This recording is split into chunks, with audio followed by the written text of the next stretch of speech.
ప్రతి ఒక్క రూపాయి నిన్ను అడిగి ఖర్చు పెట్టాలన్నది బానిసత్వం అయితే, చెమట చెంది కష్టపడి సంపాదించిన డబ్బుల్ని కుటుంబం, భార్య, పిల్లలు, చదువులు, మందులు, మాత్రలు, అప్పులు ఇలా అన్నిటికీ ఖర్చు పెట్టేసి తనకంటూ ఒక్క రూపాయి కూడా ఖర్చు పెట్టుకోలేని ఆ మగాళ్ళు కూడా బానిసలే కదా మేడం.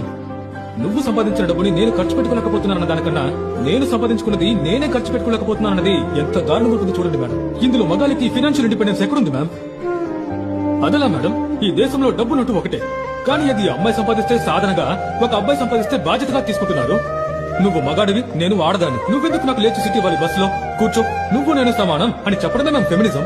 నువ్వు మగాడు, నేను ఆడదాన్ని నుంచున్నాను చూడు లే, ఇలా చెప్పడం సూడో ఫెమినిజం. ఇక్కడ పురుషాధిపత్యానికి స్త్రీ ఆధిపత్యానికి అంత పెద్ద తేడా ఏం తినడం లేదు మ్యామ్ మాకు. నిజం చెప్పాలంటే ఈ పెళ్లి విషయంలో ఈ 50-50 అనే విషయమే లేదు మ్యామ్. నేను వంట చేస్తాను, నువ్వు అంట్లు తోము, నేను ఇడ్లీ చేస్తాను, నువ్వు పచ్చడి చెయ్యి. అసలు 50-50 ఇది కాదు మ్యామ్.